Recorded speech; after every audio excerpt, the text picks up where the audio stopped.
Breann McGregor. First of all, I want to welcome my friend, very good friends of mine, Twain, Shay, Notlim, and TJ. Thank you guys so much for participating in this project that I think will help out so many people. So the question that I would like to ask all of you is there anything else that you would like to explain? So I guess since you are around other people, has it affected you and your colleagues or COVID when work started to happen again? Did you find it stressful? Did you find how people were coming in, their body language? Was it a different sense, or do you feel that people were more trying to uplift each other? Did it bring you guys closer, or did you guys feel sort of just distant? So for the most part, with my profession, we're mentally trained in school to teach everyone as if they're infected. So coming back, there was no reservation, no hesitation. The only hesitation or the apprehension we had about coming back was just making sure the guidelines were followed by everybody and everything moved like clockwork, so it wouldn't be too stressful to get the patient in safely, turn over the rooms, get people back out. So that part was fine. Patients came in and have been very understanding and very cooperative because things did change. Mm-hmm. So luckily we haven't gotten pushback from that. And I work, in 3 different cities. Wow. So but the people, are kind of almost pretty much the same. They're from the same background. Right. Well, supportive. I didn't know that it was 3 different places. So in my head, I'm like, oh, wow, I didn't know that. So that's why I'm like, wow. So it was, just 3 different doctors, 3 different ways they want to do things, 3 different environments, people coming into. That's interesting. You're saying and different backgrounds. Doctors. So, yeah. Did anyone's approach really, it was just basically, I guess you were saying it's all the same. I was wondering if the doctor's approaches were different on how they wanted things done, or did they really have a choice due to restrictions that they actually have to follow, in terms of the healthcare and how things need to be run? Well, consistently, all 3 of them were following the guidelines. Mm-hmm. So there's not much variation between the offices. Mm-hmm. We want, one atmosphere. The patients are a wealthier group of people, but still they didn't actually come in being so uptight, as demanding as they usually are. I really think COVID has brought a lot of people to a humbling state, in which I think that's what the universe kind of wants. Yeah. I think for everyone to get off your high horse, mm-hmm. and I'm gonna put all of you guys in the same boat, and you guys are going to have all the same experiences, because we need to know about each other and we need to respect each other. So no matter what race you are or whatever. So I kind of feel like that's where we are. Everybody's having to, and even though it's annoying, but everybody's kind of having to march to the beat of the same drum. We're all connected. So yeah, we are. I mean, there's things that society has deemed that will define us, but at the end of the day, we all came from the same place.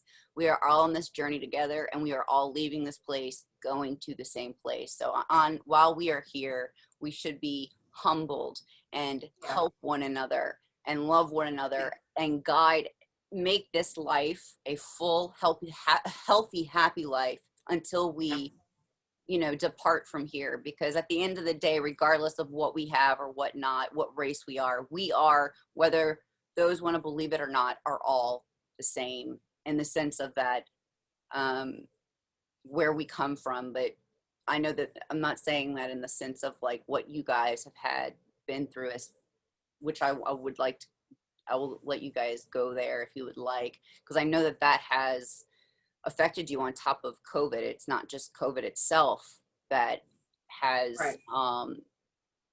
invaded your life, but then with the movement going on, and the sense of now how you guys get to navigate, as a white I don't have the worries that an African American, a mother and father would have about their child going out into the world the way it is right now. You know, I mean, that is, which I believe that I'm so happy COVID has brought this to light, because people are waking up and seeing it. And I hope that they are waking up. It's a two-part perspective. At the same time, the universe is making us all experience the same thing. And I think a lot of it is, you know, especially for Black people, like being denied your right to vote, being denied your dignity, you know, because Well, I can say with the hair salons and things like that not open, like that's our experience. And the universe has put people in a position to where you're robbed of your dignity. You can't get your hair done. It's like there's so many times we have been robbed of our dignity. It's just almost a way of life for us.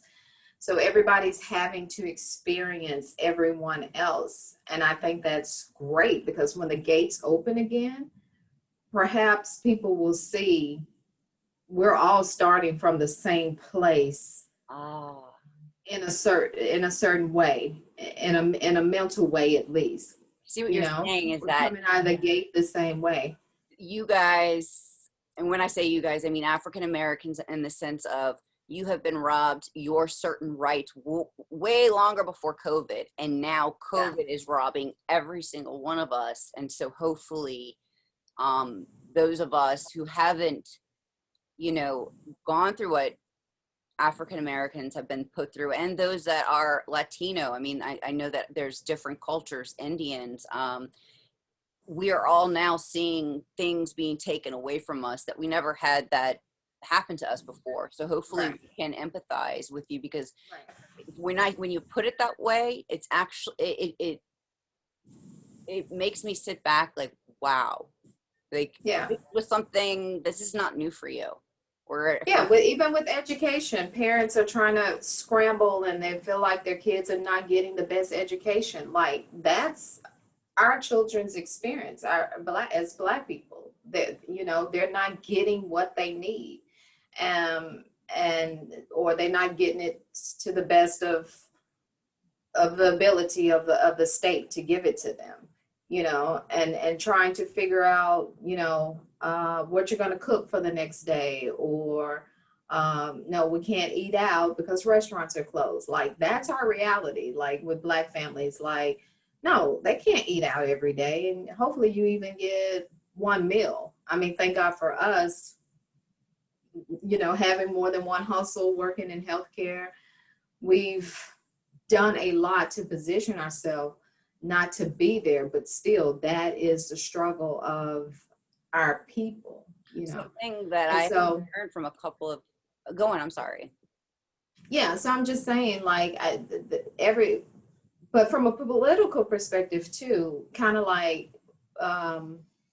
what I was saying before, there's a balance. We're all experiencing this and walking to the beat of the same drum, but yet we're still living in a democracy, and we have to keep our eyes open to make sure that we don't become a fascist society. So in some perspective, it is okay to walk by the beat of the same drum, because we need to know about the next man and the next man's struggle. We need to be aware, whether you're compassionate or not. You honestly need to be aware and not be afraid to digest that reality.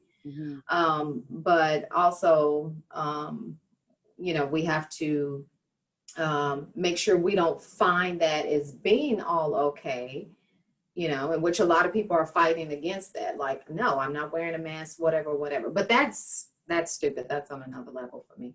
But when you do walk by this beat of the same drum, we have to be careful. We're not letting that be okay, and we find ourselves falling into a fascist society. So COVID has brought a lot for us to think about, and a lot of revelation if you just sit back in it and look at it. Yeah, I think it's the same way with like when you was touching about the, like, white people, they go into stores and they're denied service.